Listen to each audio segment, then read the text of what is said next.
Hi everyone, welcome back to Geek Side. This is the series on accountancy. तो आज हम इस video में कुछ एमसीक्यूज करेंगे जर्नल एंट्रीज पे, जो कि बहुत ही ज़रूरी है, जिससे बहुत ही ज़्यादा चांसेस है क्वेश्चन आने के। तो इस जर्नल एंट्री में हम दो कॉन्सेप्ट समझेंगे। एक तो जर्नल एंट्री कैसे की जाती है और rules of debit and credit क्या है, यानी कि बहुत सारे अकाउंट्स है, cash account, capital account, expense account, उनको डेबिट करना है या क्या उनको क्रेडिट करना है, वो यहाँ पे हम सीखेंगे। तो आइए स्टार्ट करते हैं। स्टार्ट करने से पहले चैनल को सब्सक्राइब ज़रूर कीजिए और जो भी हमारे प्रीवियस वीडियोज़ है अकाउंटेंसी पे, उनको ज़रूर देख के लाइक और शेयर कीजिए। तो आइए स्टार्ट करते हैं। सबसे पहले, अगर आप लोगों ने मेरी वीडियो नहीं देखी होगी types of account and rules of debit and credit, तो उसको ज़रूर देखें। मैंने वहाँ पे समझाया है कि अकाउंट्स के कितने टाइप्स है, ट्रेडिशनल मेथड है, मॉडर्न अप्रोच है, उसके हिसाब से अकाउंट्स को बहुत सारे टाइप्स में क्लासीफाई किया जाता है और उनको उसी हिसाब से फिर रूल्स ऑफ डेबिट और क्रेडिट भी दिए गए हैं। तो अगर आप लोगों ने वो वीडियो नहीं देखी है, उसको ज़रूर देखें।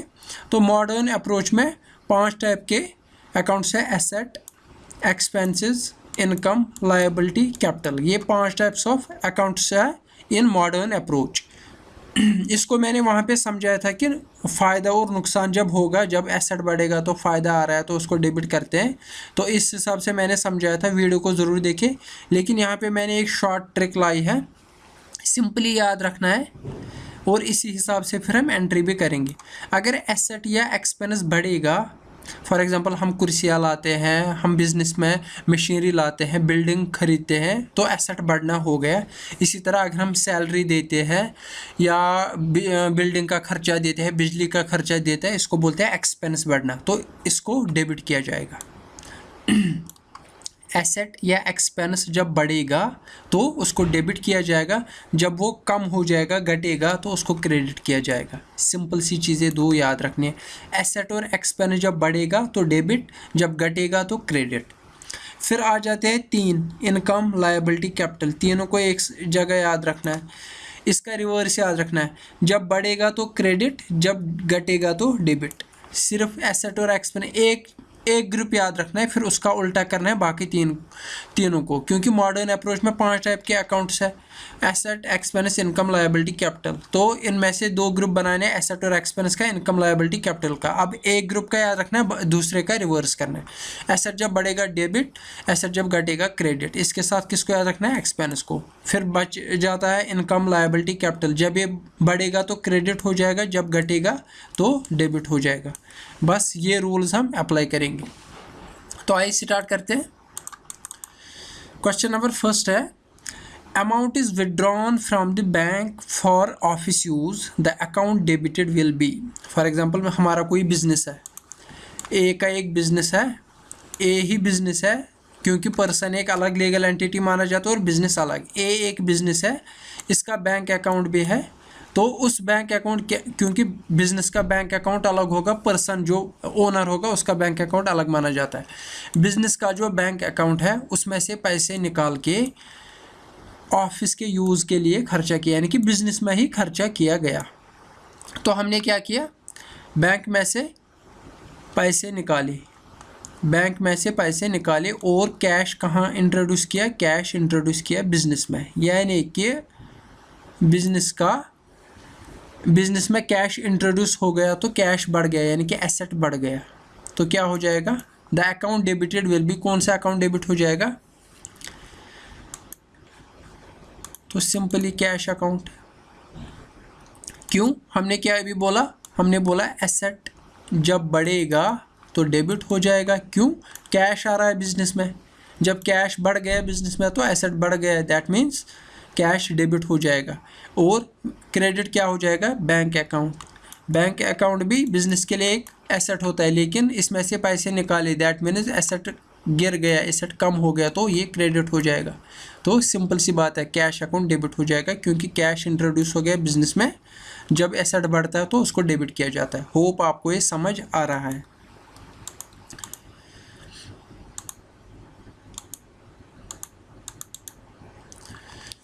क्वेश्चन नंबर 2 है, goods sold to mister Henry for rupees 10,000 half of the amount received was in cash, the Henry's account will be। क्या हो गया, हमारा बिजनेस है ए, एक बिजनेस है ए ने क्या किया, ए ने की सेल कितने की, ₹10,000 की। जब ₹10,000 की सेल की, किसको की, मिस्टर हेनरी को। इससे क्या हुआ होगा, यानी कि यहाँ से ए के पास जो गुड्स होंगे, ए के पास जो एसेट होंगे, गुड्स मतलब गुड्स एसेट होते हैं, एसेट चले गए मिस्टर हेनरी के पास। हेनरी ने क्या दिया, हेनरी ने दे दिया कैश, लेकिन कितना कैश दे दिया, 5,000। 5,000 किसके पास रह गए, 5,000 रह गए हेनरी के पास, क्योंकि ये हमारा अब क्या बन गया, डेटर, ये हमारा कर्जदार बन गया। ये हमें फ्यूचर में कर्जदार जो बन जाता है वो क्या बन जाता है, बिजनेस का एसेट बन जाता है। तो ये सारी डिटेल मैंने ट्रांजैक्शन जो होगी उसको मैंने समझाया क्या हो गया। अब आपको खुद रूल्स लगाने हैं। कैश बिजनेस में आ गया तो इससे क्या होगा, डेबिट होगा। बिजनेस से एसेट चला गया, गुड्स चले गए, तो सेल्स अकाउंट, क्योंकि सेल्स अकाउंट क्या रिप्रेजेंट करता है, गुड्स को, सेल्स अकाउंट क्या हो जाएगा, डेबिट, क्योंकि वो एसेट डिक्रीज हो गया तो क्रेडिट हो जाएगा। जो घटता है एसेट वो क्रेडिट हो जाता है, जो बढ़ता है वो डेबिट हो जाता है। और क्या बढ़ गया, हमारा डेटर भी बढ़ गया। मिस्टर हेनरी हमारा कर्जदार बन गया, क्योंकि इसके पास हमारे 5,000 है, ये भी डेबिट हो जाएगा। तो यही यहाँ पे लिखा था, the Henrys account will B. तो कैसे हम जो जर्नल एंट्री वो कैसे लिखेंगे, सबसे पहले कैश आ गया, कैश कितना आ गया, क्योंकि half of the amount received was in cash 5,000, ये हो जाएगा डेबिट। उसके बाद हमारा डेटर बढ़ गया, हेनरीज अकाउंट, डेटर कौन है, हेनरीज अकाउंट में हम डेबिट करेंगे 5,000। क्यों, क्योंकि ये हमारा एसेट बढ़ गया, क्योंकि हमारा कर्जदार बढ़ गया। कितना हो गया, 5 5 10। तो सेल्स अकाउंट, गुड्स तो हमारे 10,000 के चले गए, तो 10,000 यहाँ पे लिखना है। सेल्स अकाउंट क्रेडिट हो जाएगा, क्योंकि गुड्स हमारे कम हो गए, गुड्स घट गए, एसेट घट गया, तो एसेट कम हो गया तो क्रेडिट, एसेट बढ़ेगा तो डेबिट। तो 10,000 10,000 दोनों आ गए, डेबिट भी 10,000 क्रेडिट भी 10,000। यही रूल है, दोनों साइड बराबर आना चाहिए, debit side should be always equal to credit side. ये मैंने अच्छे से पढ़ा है, तो होप आपको समझ आ रहा है। हेनरीज अकाउंट को अब क्या किया जाएगा, डेबिट किया जाएगा। क्यों, क्योंकि ये हमारा डेटर बन जाता है, तो डेटर का मतलब है एसेट बढ़ गया।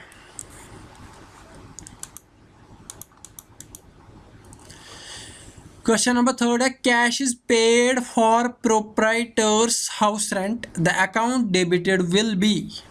ये सीधी सी बात है, या तो अकाउंट डेबिट हो जाएगा या क्रेडिट हो जाएगा। अब डेबिट क्या होगा और क्रेडिट क्या होगा वही बताना है। डेबिट क्या होगा, यहाँ पे प्रोप्राइटर की हाउस रेंट के लिए हमने कैश पे किया। बिजनेस एक है, ए बिजनेस है, बी इसका ओनर है, तो ओनर को पैसा दिया गया, ओनर को कैश दिया गया। किसने दिया, इस बिजनेस ने ओनर को कैश दे दिया।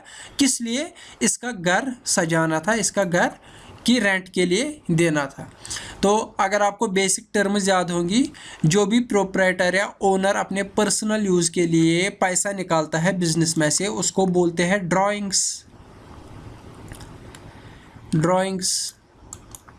तो हमने क्या दिया, हमने दिया कैश बिजनेस में से चला गया, क्योंकि बिजनेस को अलग मानना है और बिजनेसमैन को अलग मानना है। कैश जब बिजनेस से चला गया, इसका मतलब एसेट कम हो गया, दैट मीन्स इसको क्रेडिट किया जाएगा। तो डेबिट भी तो कुछ होगा, डेबिट क्या होगा, डेबिट होगा ड्राइंग्स अकाउंट। यहाँ पे मैं तुझे एक कॉन्सेप्ट बताता हूँ। एक्चुअली जब बिजनेस में से पैसा देते हैं ओनर को, तो कैपिटल हमारा कम हो जाता है, तो हम यहाँ पे ड्राइंग्स अकाउंट क्यों डेबिट करते हैं, तो यहाँ पे मैं समझाता हूँ। जब बिजनेस में से कैश चला गया तो वो घट गया, हमारा एसेट घट गया, हमारा मतलब बिजनेस का। लेकिन जब ओनर पैसा लगाता है, इन्वेस्टमेंट करता है, तो जो भी पैसा ओनर देता है उसको हम कैपिटल की फॉर्म में लिखते हैं। फॉर एग्जांपल, अगर ओनर ने बिजनेस स्टार्ट करने के लिए 10 लाख दिया तो हम कैपिटल लिखेंगे 10 लाख। फिर अगर हमने इसको कैश दे दिया 1 लाख हाउस रेंट के लिए, 1 लाख, तो यहाँ पे कितना कैपिटल बचा, 9 लाख। आप सब लोगों को मैंने बताया था कि कैपिटल हमारा लायबिलिटी होती है। कैपिटल जो भी होती है ये बिजनेस के लिए लायबिलिटी होती है। लायबिलिटी मतलब बिजनेस हमेशा ये मान के चलता है कि ये कैपिटल मेरा कर्जा है, क्योंकि ये ओनर ने पैसा लगाया है, ये बिजनेस का नहीं है, ये ओनर को हमेशा वापस देना होता है। तो कैपिटल को क्या माना जाता है बिजनेस के लिए, लायबिलिटी, कर्जा। कैपिटल बिजनेस के लिए क्या होता है, कर्जा। अब यहाँ पे ध्यान रखिए, जब 1 लाख एज ए कैश दे दिया गया ओनर को फॉर हाउस रेंट, तो कैपिटल क्या हो गया, 9 लाख। दैट मीन्स हमारा लायबिलिटी घट गई, हमारा कर्जा कम हो गया, क्योंकि हमने ओनर को 1 लाख दे दिया। किसके लिए, उसके पर्सनल यूज़ के लिए। वो अलग बात है उसका, फिर वो क्या करे, जब ओनर ने पैसा ले लिया इसका मतलब उसने कैपिटल घटाया। जो उसने इन्वेस्टमेंट की थी उस इन्वेस्टमेंट में से उसने कुछ पैसा वापस ले लिया, तो इन्वेस्टमेंट कितना रह गया, 9 लाख ही रह गया। दैट मीन्स हमारा कर्जा कम हो गया, हमारा कर्जा कम हो गया। अभी मैंने बताया था इनकम, लायबिलिटी और कैपिटल जब कम हो जाती है तो उसको क्या किया जाता है, उसको डेबिट किया जाता है। जब ये बढ़ जाएंगे तो उनको क्रेडिट किया जाता है। इसीलिए अब यहाँ पे क्या एक्चुअल में होता है, कैपिटल कम हो जाता है, कैपिटल कम हो जाता है, इसको डेबिट करना है, इसको डेबिट किया करना था। लेकिन यहाँ पे हम ड्राइंग्स अकाउंट इसलिए लिखते हैं क्योंकि यहाँ पे इससे समझ आता है कि जो प्रोप्राइटर है इसने उस पैसे का क्या किया। इस अकाउंटेंसी का रूल बताया गया है कि जब प्रोप्राइटर अपने पर्सनल यूज़ के लिए कोई पैसा बिजनेस में से निकालेगा उसके लिए एक अकाउंट बन जाता है जिसको बोला जाता है ड्राइंग्स अकाउंट। ड्राइंग्स अकाउंट मतलब सिर्फ ये होता है कि कैपिटल में से ओनर ने पैसा वापस निकाला अपने पर्सनल यूज़ के लिए, बस इतना याद रखना है। इसलिए ड्राइंग्स अकाउंट को डेबिट किया जाता है और इससे आपको ये भी समझ आएगा कि कैपिटल कम हो जाता है, हमारी लायबिलिटी घटती है, तब भी डेबिट का ऑप्शन आता है। इसलिए सिर्फ ये बताना था यहाँ पे। तो ड्राइंग्स अकाउंट डेबिट किया जाएगा। The rent is for proprietors personal use, this drawings account will be debited. Goods sold for ₹25,000 cash, cash में हमने गुड्स सोल्ड किए। Allowed 5% cash discount, very important. The amount debited in dash account will be, कौन सा amount debit हो जाएगा और किस account में। हमने क्या किया, ए बिजनेस है, इसने सेल की 25,000 की, यानी कि गुड्स चले गए बिजनेस में से, किसको दे दिए, फॉर एग्जांपल बी को। बी ने क्या किया, बी ने इसको 25,000, गुड्स कितने के हैं 25,000 के, तो बी को कितने देने 25,000, लेकिन बोला गया है 5% cash discount. 5% cash discount, 5% cash discount क्या होता है, मतलब ये बोला जाता है फॉर एग्जांपल अगर मैं किसी से गुड्स लूँगा 1 लाख का, मैं उसको बोलूँगा मैं 3 महीने बाद दूंगा, पैसे मेरे पास अभी नहीं है, तो वो जो देने वाला होगा वो बोलेगा मेरे पास कैश अगर जल्दी आना चाहिए। तो मैं क्या करूँगा, मैं उसको बोलूँगा अगर आपने अभी दे दिए या अगर आपने अभी 25,000 या 1 लाख दे दिया तो मैं आपको उसमें से 5% डिस्काउंट दूंगा। तो वो किस लिए दिया जाता है, ताकि मेरे पास कैश जल्दी आए, मेरे पास पैसा जल्दी आए।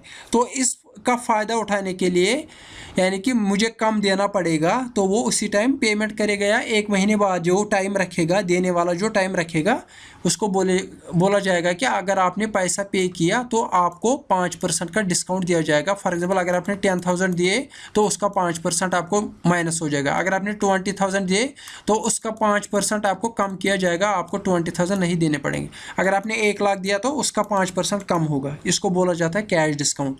जितना अमाउंट पे किया जाएगा उसमें से जो डिस्काउंट होगा वो कम किया जाएगा।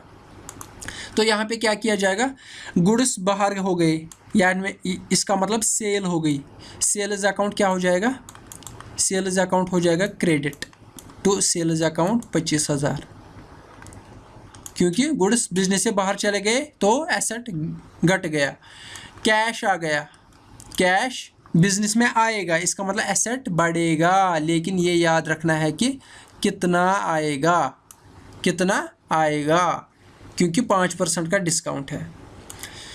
तो क्या बोला गया यहाँ पे, 25% तो गुड्स 25,000 तो पैसा देना था, लेकिन बोला गया 5% का कैश डिस्काउंट होगा। दैट मीन्स इसका 5% कम किया जाएगा, इसका 5% कम किया जाएगा। दैट मीन्स 1250 25,000 में से घटाने हैं। 25,000 में से 1250 घटाने हैं तो कितना रहेगा? 23,750 23,750 हमें पे करने हैं, यानी कि जो गुड्स लेगा उसको सिर्फ 23,750 पैसे देने होंगे।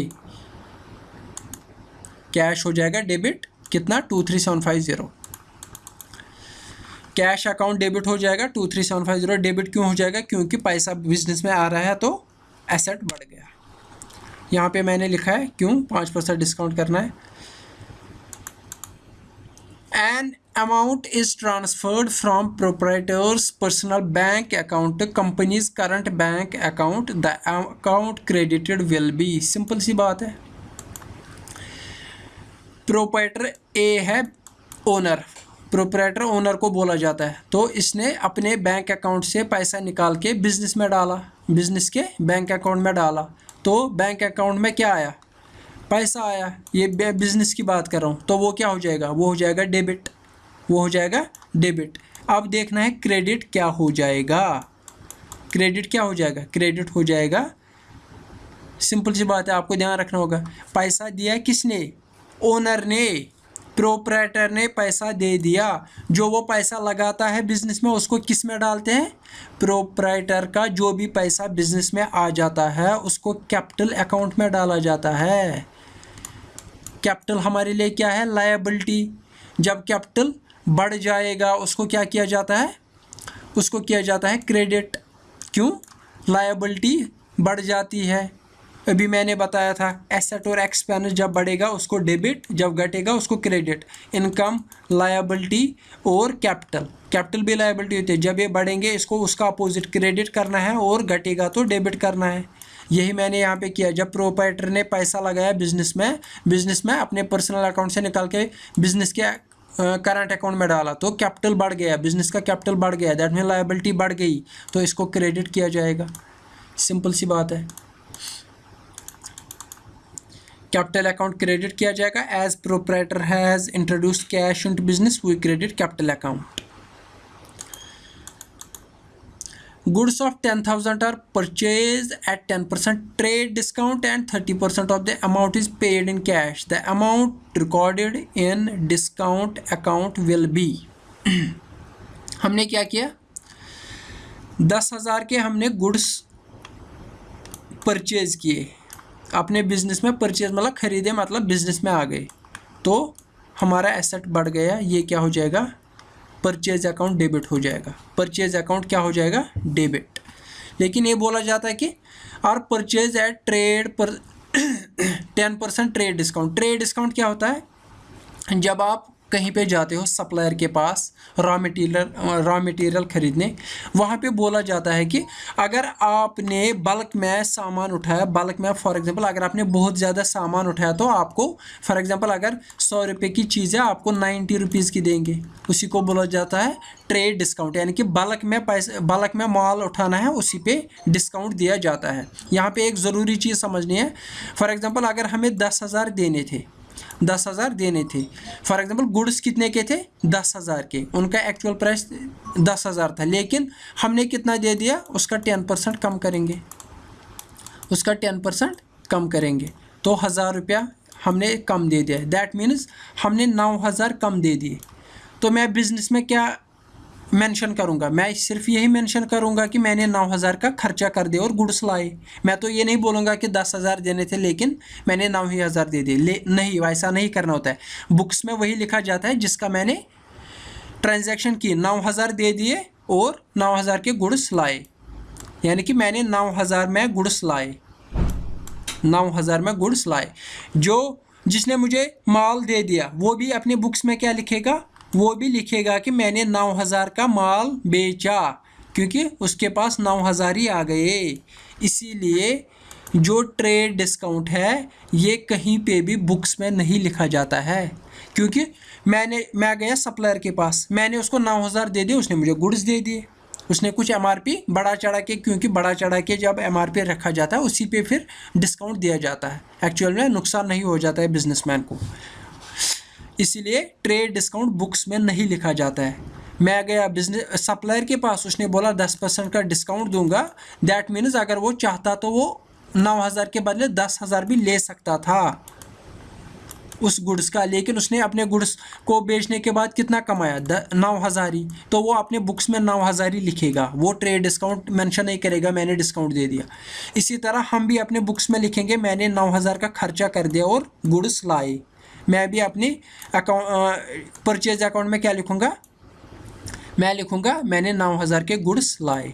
तो यही बात यहाँ पे बोलनी थी कि ट्रेड डिस्काउंट कहीं पे भी मेंशन नहीं किया जाता है, ट्रेड डिस्काउंट कहीं पे भी मेंशन नहीं किया जाता है, क्योंकि मेरे जेब से कितना गया, 9,000 ही गए, 9,000 ही गए, तो वही लिखा जाएगा बुक्स में।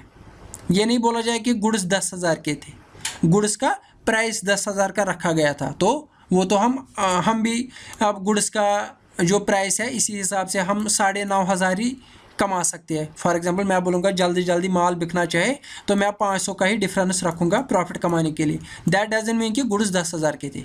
फॉर एग्जांपल मैं कोई प्रोडक्ट बनाता हूँ अपनी कंपनी में, फिर मैं उसका प्राइस फॉर एग्जांपल अगर उसका कॉस्ट लगा 10 रुपीज़, मैं अब उसका MRP 11 भी रख सकता हूँ, 12 भी, 13 भी, 15 भी, जो भी अपने हिसाब से। इसीलिए यहाँ पे ये नहीं बोलना है कि 10,000 के गुड्स थे मैंने 9,000 में ही लाए, नहीं, ये नहीं बोलना है। बोलना है कि मैंने खर्चा कितना किया, मैंने खर्चा किया 9,000 और गुड्स लाए, तो मैं अपनी बुक्स में 9,000 ही लिखूँगा। होप आपको ये समझ आया। सिंपल सी चीज़ याद रखनी है कि ट्रेड डिस्काउंट अगर प्रॉब्लम होगी समझने में, ट्रेड डिस्काउंट यानी कि बल्क में जब माल उठाया जाएगा, जब उस पर डिस्काउंट दिया जाएगा, उसमें से जितना जेब में जाएगा उतना ही डेबिट या क्रेडिट लिखा जाता है। ट्रेड डिस्काउंट कहीं पे भी मेंशन नहीं किया जाता, ये बात याद रख लो हमेशा के लिए, बहुत ही वेरी वेरी इंपॉर्टेंट है, पूछा जा सकता है। ट्रेड डिस्काउंट बुक्स में रिकॉर्ड नहीं किया जाता।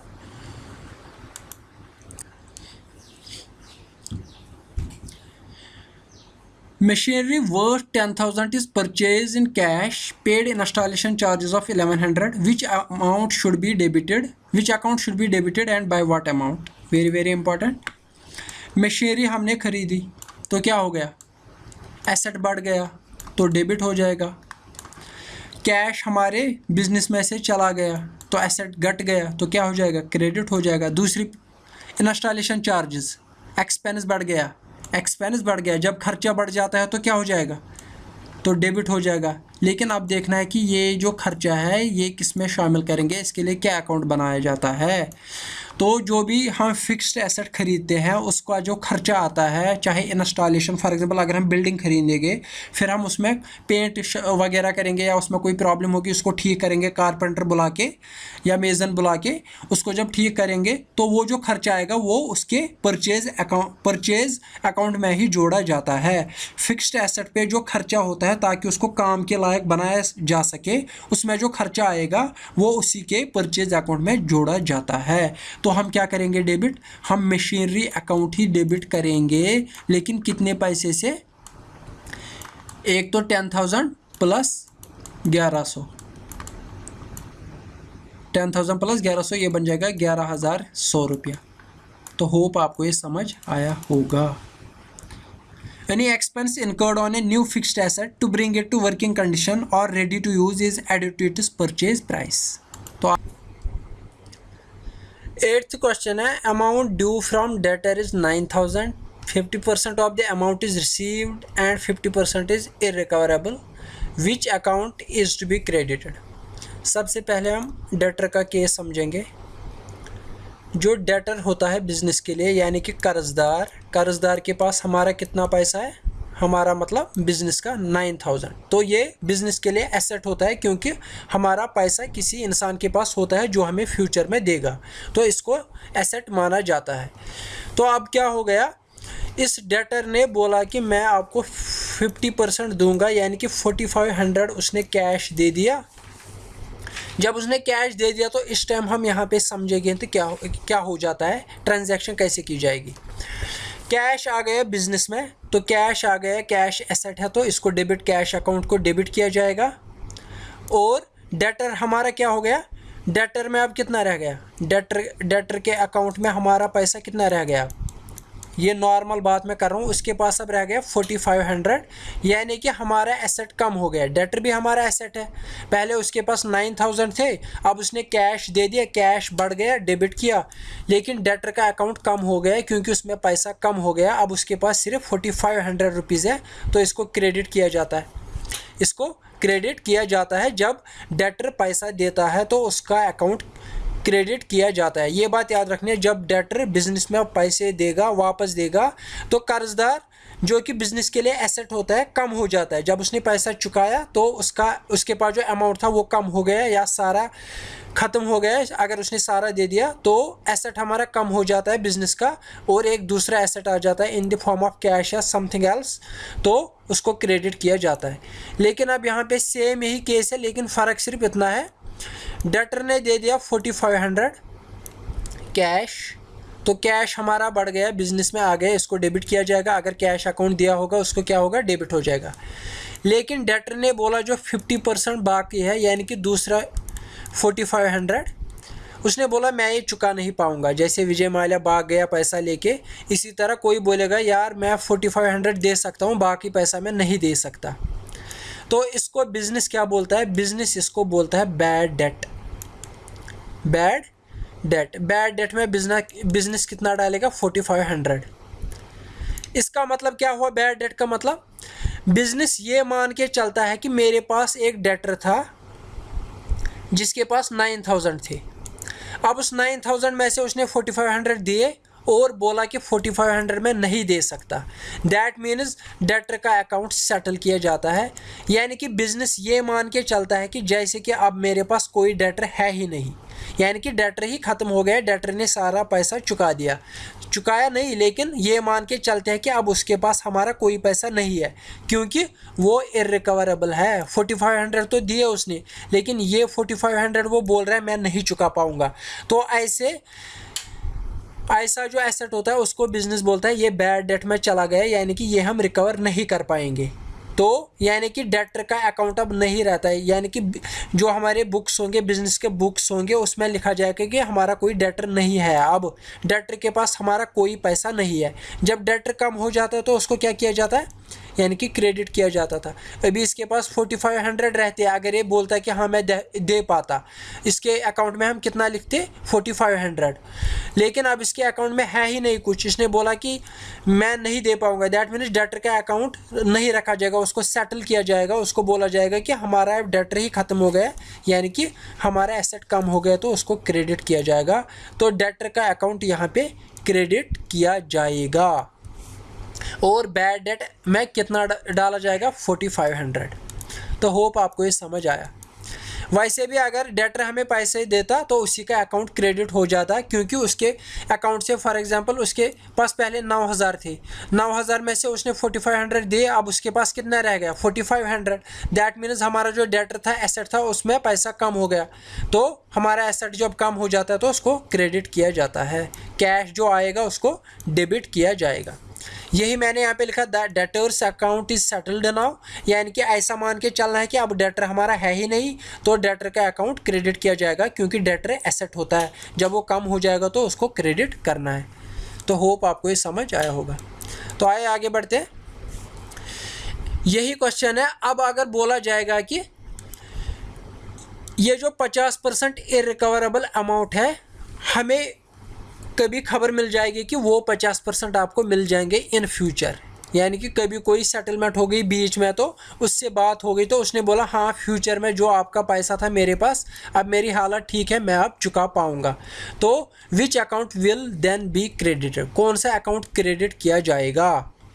उस टाइम पे मैंने बोला था कि हमने एक अकाउंट बोला था बैड डेट। बैड डेट में हमने कितना डाला था, 4500। ये as a type of asset बन जाता है, क्योंकि ये हमें पता होता है कि मिलेगा नहीं, लेकिन फ्यूचर में कभी हो सकता है कि मिल सकता है, तो ये एज ए छुपा हुआ एसेट बन जाता है। लेकिन जब ये पैसा मिल जाएगा, चाहे इन फॉर्म ऑफ कैश है कुछ, तो कैश क्या हो जाएगा, डेबिट।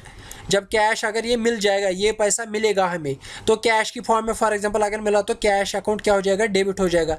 लेकिन ये as a type of asset था हमारे पास, छुपा हुआ एसेट, हमें पता ही नहीं था कि ये मिलेगा कि नहीं मिलेगा, लेकिन हमारी बुक्स में था ये कि ऐसा एक पैसा है, ऐसे टाइप ऑफ पैसा है हमारे पास जो मिल सकता है, तो ये as a type of asset बन जाता है। लेकिन जब ये कम हो गया, जब ये हमें वापस मिल गया, तो ये कम हो गया, तो इसको क्रेडिट किया जाएगा। तो बैड डेट रिकवर्ड अकाउंट क्या हो जाएगा, क्रेडिट हो जाएगा।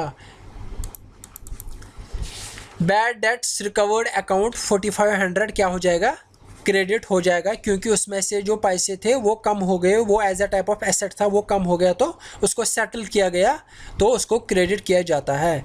When the amount was not received we debited bad debts account, as it has been received now bad debts recovered account will be credited. Hope आपको ये समझ आया होगा, अगर नहीं आया होगा तो कमेंट सेक्शन में ज़रूर लिखिए। Goods of 10,000 sold at 10% trade discount, 5% cash discount, 50% amount was received in cash, the amount recorded in cash will be। अब आपको ये आना चाहिए, 10,000 के MRP है, यानी कि अगर कोई ऐसे आएगा तो उसको 10,000 देने पड़ेंगे, लेकिन हमें बोला गया कि आप बल्क में माल उठाओ तो आपको 10% का छूट मिलेगा, यानी कि 10% मतलब 10,000 का 10% कितना होता है, 1000, यानी कि हमें 9,000 ही पे करने हैं। तो हम बुक्स में क्या दिखाएंगे, हमने कितने की सेल की, 9,000 की ट्रेड डिस्काउंट है ना, तो 9,000 हमें मिल गए, गुड्स हमने दे दिए, तो हमने 9,000 कैश उसका ले लिया, यानी कि ले सकते हैं उसका कितना, 9,000 कैश। लेकिन बोला गया 5% कैश डिस्काउंट मिलेगा, 5% कैश डिस्काउंट, तो ये याद रखना है 5% कैश डिस्काउंट। आगे बोलता है 50% ऑफ अमाउंट वाज रिसीव्ड। जब पहले 10% का ट्रेड डिस्काउंट मिलेगा तो कितना देना है, अब 9,000 में से 50% हमें इन कैश मिल गया, 50% मतलब 4500, और 4500 क्रेडिट रह गया, यानी कि जो माल लेने वाला है उसने बोला हम बिजनेसमैन हैं, हमने बोला 10% का ट्रेड डिस्काउंट देंगे, ट्रेड डिस्काउंट मतलब आपको 9,000 ही पे करने हैं, लेकिन उसने बोला, जो लेने वाला था उसने बोला मैं सिर्फ 50% ऑफ अमाउंट पे करूंगा।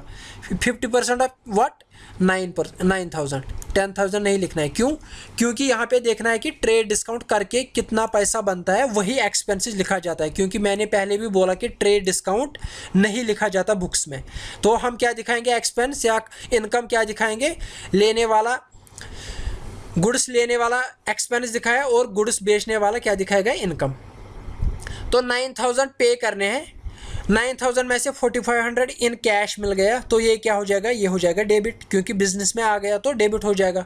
4500 किसके पास रह गया, जिसने माल ले लिया उसी के पास रह गया, ये वो हमारा क्या बन गया, डेटर, वो हमारा क्या बन गया, डेटर।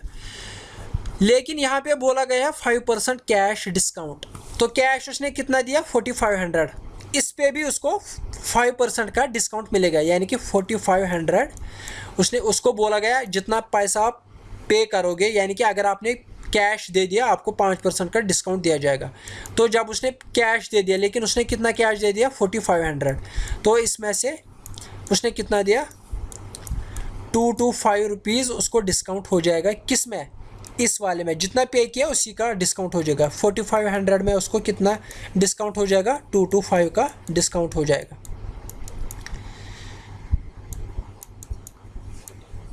इसका मतलब उसको सिर्फ कितना देना पड़ेगा, इस 4500 के बदले उसको कितना देना पड़ेगा, 4275, और बाकी जो क्रेडिट उसका रहेगा वो क्रेडिट उसको बाद में देना होगा। अगर वो 9,000 देता तो इसका 5% कम हो जाता, अगर वो 8,000 जितना वो कैश देता उसी का 5% कम हो जाता। तो उसको अब 4500 नहीं देने हैं, इसी का कितना देना है, 5% कम करके जो बन जाता है 4275। होप आपको ये समझ आता है। कैश डिस्काउंट उस पे दिया जाता है, जितना कैश दिया जाएगा उसी पे कैश डिस्काउंट कम करके उतना पैसा देना होता है। यहाँ पे मैं आपको अच्छे से समझाता हूँ। ट्रेड डिस्काउंट 10% मिला तो इसका इतना पैसा पहले हमारे पास आएगा 9,000। अगर मैं बिजनेसमैन हूँ, मैंने 10,000 का माल ट्रेड डिस्काउंट 10% पर दे दिया, तो मेरे पास कैश आएगा 9,000। मैं बुक्स में यही डेबिट करूँगा और गुड्स इतने का ही सेल करूँगा, टू सेल्स भी यही दिखाऊँगा 9,000, क्योंकि यहाँ पे बोलोगे 10,000 का ये गुड्स है, ऐसा नहीं दिखाएगा। सेल्स भी 9,000 का दिखाऊंगा और कैश भी 9,000 का दिखाऊंगा। ट्रेड डिस्काउंट बुक्स में नहीं दिखाया जाता। इसके बाद कैश डिस्काउंट, कैश 50% रिसीव्ड यानी कि 4500, क्रेडिट कितना रह गया उसके पास 4500, लेकिन कैश डिस्काउंट कितना है 5%, यानी कि जो कैश मिल गया उसका 5% कम करके उतना ही देना है, जो बन जाता है 225, तो 4275 पे करना है जिसने माल ले लिया। होप आपको ये समझ आया होगा। ये 10 क्वेश्चन बहुत ही ज़रूरी है, बहुत ही कॉन्सेप्चुअल है और एग्जामिनेशन में बहुत ही चांसेस है इसके आने के। और एक cracks of the journal entries और डेबिट एंड क्रेडिट रूल्स है, इसको अच्छे से समझ लीजिए तो आपका सारे डाउट्स क्लियर हो जाएंगे। होप आपको ये लेक्चर पसंद आया होगा।